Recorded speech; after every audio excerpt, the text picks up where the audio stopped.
Ευχαριστώ πολύ για την παρουσία σήμερα εδώ στην πρώτη συνέντευξη τύπου που δίνουμε για αυτήν την προεκλογική εκστρατεία.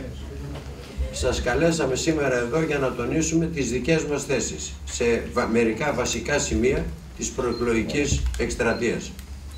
Θέλω να ξεκαθαρίσω ότι ο δικός μας συνδυασμός, η Περιφέρεια Πρωταθλήτρια, θα πορευτεί με σοβαρότητα και υπευθυνότητα σε αυτόν τον αγώνα. Τονίζω τις λέξεις σοβαρότητα και υπευθυνότητα.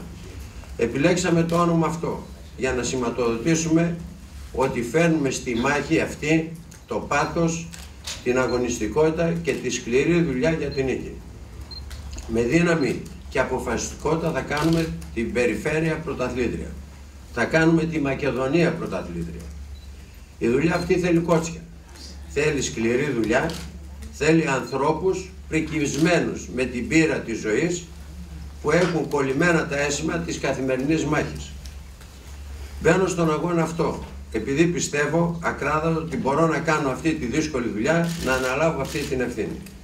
Πιστεύω ότι έχω αποδείξει τόσο στην πολιτική όσο και στην επαγγελματική μου διαδρομή ότι διαθέτω τα απαραίτητα προσόντα. Ότι έχω κατακτήσει με σκληρή δουλειά τα εφόδια και τα προσόντα που χρειάζεται όποιος φιλοδοξεί να παλέψει για τον τόπο. Ποτέ δεν ήμουν οπαδός των Πορφυρογέννητων. Στο πλαίσιο αυτό θέλω να παρακαλέσω όλους τους ανθρώπους που θα λάβουν μέρος στον αγώνα αυτό να κρατήσουν ένα υψηλό επίπεδο στην όποια αντιπαράθεση θα έχουμε μέχρι τις εκλογές. Ειδικότερα για το απερχόμενο σχήμα, παρακαλώ πολύ όλοι τους να φροντίσουν ώστε να μην δίνεται η εντύπωση στους πολίτες ότι η προεκλογική εκστρατεία γίνεται με λεφτά της περιφέρειας ή με λεφτά που σχετίζονται με την περιφέρεια. Όλοι οι σχεδιασμοί οφείλουν να έχουν εκλογικά κέντρα, έσοδα από εμφανείς πόρους και να χρησιμοποιούν μέσα του συνδυασμού και όχι της περιφέρειας Κεντρικής Μακεδονίας. Στις δύσκολες ώρες που περνούν, οι πολίτες δικαιούνται να γνωρίζουν την προέλευση των χρημάτων. Κανείς δεν έχει το δικαίωμα να κάνει προεκλογική εκστρατεία υποδιόμενος τον αυτοδιοικητικό παράγοντα. Ειλικρινά στεναχωριέμαι όταν διαπιστώνω τέτοιες συμπεριφορές.